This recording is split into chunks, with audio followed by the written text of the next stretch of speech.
Assalamualaikum warahmatullahi wabarakatuh. Kawan-kawan, apa khabar semua? Alhamdulillah. Semoga semuanya baik-baik sahaja. Bila kita sihat, kita dapat melaksanakan ibadah dengan sempurna. Dan yang nasyid sikit ya.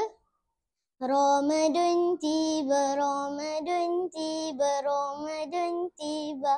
Marhaban ya Ramadan, marhaban ya Ramadan, marhaban ya Ramadan, marhaban ya Ramadan. Ramadan sudah dekat. Bila Ramadan, semua umat Islam akan berpuasa. Tapi ramai juga yang berpuasa hanya mendapat lapar dan dahaga sahaja. Kenapa ya? Ya, sebab kita tidak betul-betul menjaga perkara-perkara yang dilarang ketika berpuasa. Ish, kasihan kan? Mentari pagi bersinar cerah, hati gembira penuh suka. Tazkirah Ramadan bulan berkah, tajuk yang akan saya bawa. Kawan-kawan, tahukah maksud puasa? Tak tahu? Dengar ya, puasa ialah menahan diri daripada makan, minum dan perkara-perkara yang membatalkan puasa bermula daripada terbit fajar hingga terbenamnya matahari.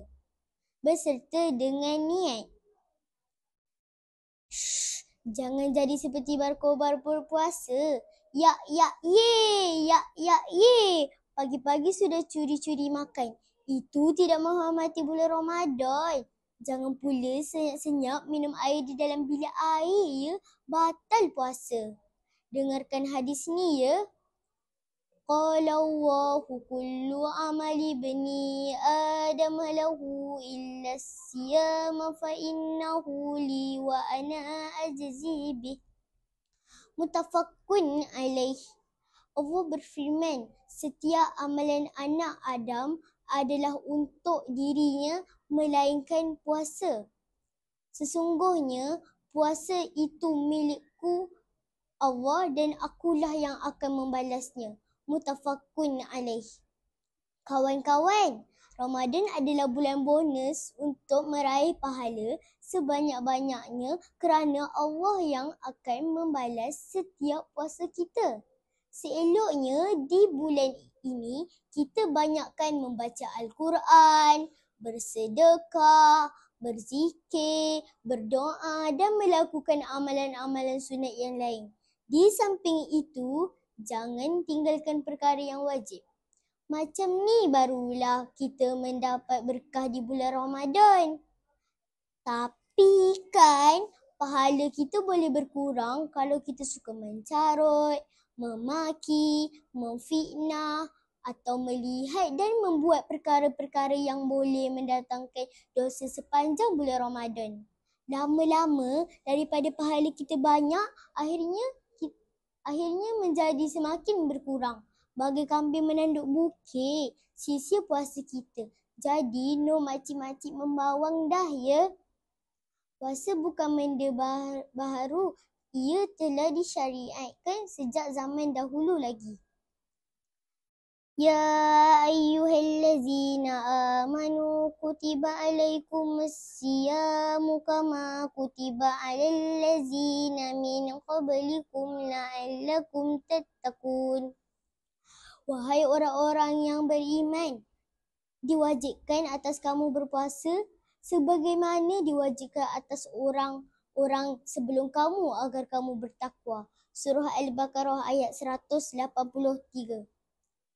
Kawan-kawan, dan yang paling suka bila nak berbuka puasa, macam-macam makanan ada. Ayam golek, ikan bakar, kuih muih, air buah dan lain-lain. Tak sabarnya nak berbuka. Tapi awas, jangan sampai membazir.